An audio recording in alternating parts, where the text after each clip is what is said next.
Who are you? Who are you really? A question that we all ask ourselves, sometimes once a day, sometimes many times a day, is who am I?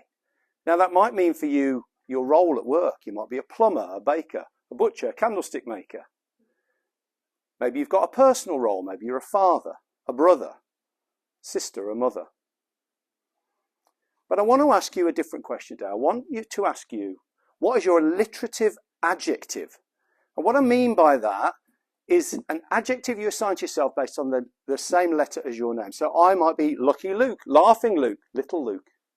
What's yours? Very quickly think of it and share it with the person next to you. Go.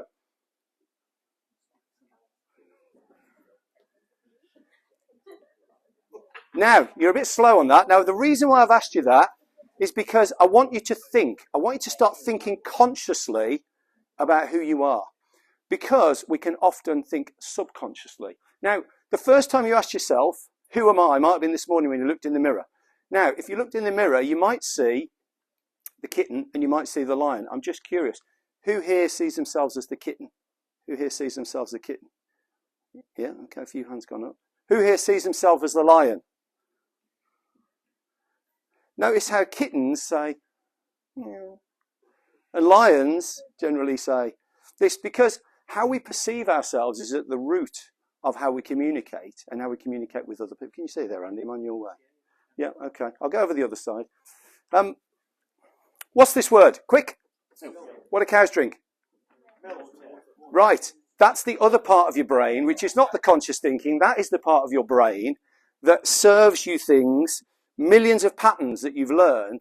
And in your communication, you have lots of these patterns that are showing up and you'll just roll with it and you won't be thinking consciously. And that sometimes is at the root of our communication discord. Because until you make the unconscious conscious, it will direct your life and you will call it fate. Who's ever had this experience? Okay, so this was originated by Hippocrates. I've been saying that wrong all day. But came up with this model that there are 4 different personality types. And it stood the test of time because 2,500 years later, we're still using models like this. So at the heart of all this is that people are not difficult. They're just different. Because 3 out of every 4 people that you meet will think differently, decide differently, use time differently, work at a different pace, communicate differently, handle their emotions differently, manage stress differently, and deal with conflict differently. Not better, not worse, just different. Have a look at this. Your communication is the response that you get. You are responsible for your communication. Who's ever had this experience? Bark, meow. Does he realise how difficult he sounds? You're talking in the same language, but somehow it feels like it isn't the same. Now, the golden rule, treat others as you would treat yourself, as you would like to be treated. The platinum rule is another step beyond that. Treat others as they would like to be treated. How can we do that? Well, we need to know about the 4 different communication styles. These are the birds. We've got the eagle, we've got the parrot, we've got the dove, and we've got the wise owl. Now, what does this mean? At the top, we've got task orientation. At the bottom, we've got people orientation. On the right, we've got extroverted. On the left, we've got introverted. It's a very simple measure of this, but I just want you to get the idea. We start with the eagle. This is a highly dominant individual who is independent, candid, decisive, pragmatic. My brother is a D character. For the last 35 years, I've been driving. Every time I get to a stoplight, when it changes, he goes, go, turn left, turn right. He tells me he can't help himself. Next, these are action-oriented people. Next, we've got influencers. These are the parrots, the noisy parrots, who can't wait to tell everybody everything about what's going on every single second of the day. They're outgoing, enthusiastic, persuasive, fun-loving, and spontaneous, and they're intuition-oriented. We've got steadiness, by the way, with the influence people. Perhaps you know somebody like this, somebody at work who just talks all the time, and they're always want to let you know what's going on. What are they experiencing? What do they want to show you about? By the way, if you can't think of somebody, it's probably you. The steadiness, cooperative, supportive, diplomatic, patient, loyal, relationship-oriented. They want to make sure that everybody is okay. They always make sure. It might be a people pleaser. Perhaps you know somebody like that. Finally, we've got the owl, or blue. We've got compliance, logical, serious, thought through, analytical, loves the devil in the detail, systematic and prudent, so detail-oriented. So if we had to give these guys a category, dominance, the red one, the eagle would say, do it now. The parrot would say, do it with passion. The dove would say, let's do it together. And the owl would say, let's do it right. Now, as you look at these, just have a think to yourself, which one do you think you might be? Just very quickly think about it and turn to the person next to you and say, I am. What colour are you?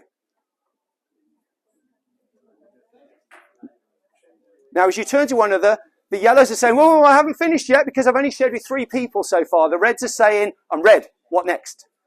The greens are saying, I'm not sure. They might be a bit hesitant to talk to the person next to them. And the blues aren't sure yet, so they need more time to think about it.